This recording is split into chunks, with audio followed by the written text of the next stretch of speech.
Assalamualaikum warahmatullahi wabarakatuh. Perkenalkan, nama saya Dea Aprilia Wizi, NIM 1804211. Baiklah, saya akan mempresentasikan tugas pertemuan 7 politik kebijakan publik, yang materinya tentang kebijakan publik sebagai sebuah produk kebijakan. Kebijakan publik, menurut Robert Einstein sebagaimana dikutip oleh Leo Agostino, mendefinisikan kebijakan publik sebagai hubungan antara unit pemerintah dengan lingkungannya. Pressman dan Widawski sebagaimana dikutip di Budi Winarno mendefinisikan kebijakan publik sebagai hipotesis yang mengandung kondisi-kondisi awal dan akibat-akibat yang bisa diramalkan. Wall sebagaimana dikutip Tangki Lisan menyebutkan bahwa kebijakan publik ialah sejumlah aktivitas pemerintah untuk memecahkan masalah di tengah masyarakat, baik secara langsung maupun melalui berbagai lembaga yang mempengaruhi kehidupan masyarakat.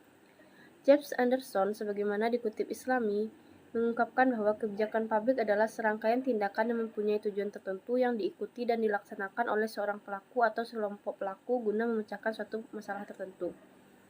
Dari definisi para ahli di atas, maka dapat disimpulkan bahwa kebijakan publik adalah serangkaian keputusan kebijakan yang diambil seseorang atau sekelompok orang untuk mewujudkan tujuan-tujuan tertentu di dalam masyarakat.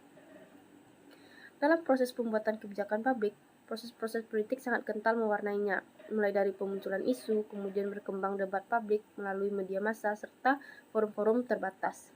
Lalu ditangkap aspirasinya oleh partai politik untuk diartikulasikan dan dibahas dalam lembaga legislatif, sehingga menjadi sebuah kebijakan publik. Bahkan terkadang proses tersebut bisa berlangsung lebih singkat, misalnya dimulai dari munculnya isu-isu, kemudian berkembang menjadi debat publik, lalu ditangkap aspirasinya oleh pemerintah yang dituangkan dalam sebuah peraturan oleh pemerintah. Selanjutnya tentang pendekatan sistem politik David Eston. Eston mengidentifikasikan 4 atribut yang perlu diperhatikan dalam setiap kajian sistem politik, yaitu sebagai berikut. Yang pertama, unit-unit dan batasan-batasan. Suatu sistem politik serupa dengan paradigma fungsionalisme. Dalam kerangka kerja sistem politik pun terdapat unit-unit yang satu sama lain saling berkaitan dan saling bekerjasama untuk menggerakkan roda kerja sistem politik. Unit-unit ini adalah lembaga-lembaga yang bersifat otoritas untuk menjalankan sistem politik seperti legislatif, eksekutif, yudikatif, partai politik, lembaga masyarakat, sipil, dan sejenisnya. Yang kedua, input-output.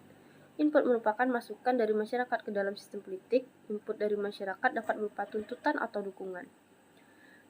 Yang ketiga, diferensiasi dalam sistem. Sistem yang baik harus memiliki diferensiasi atau pembeda dan pemisahan kerja.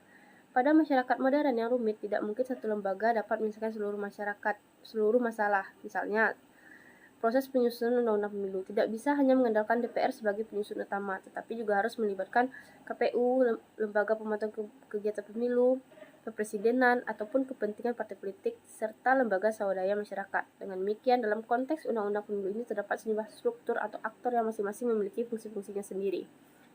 Yang terakhir, integrasi dalam sistem. Integrasi adalah keterpaduan kerja antar unit yang berbeda untuk mencapai tujuan bersama.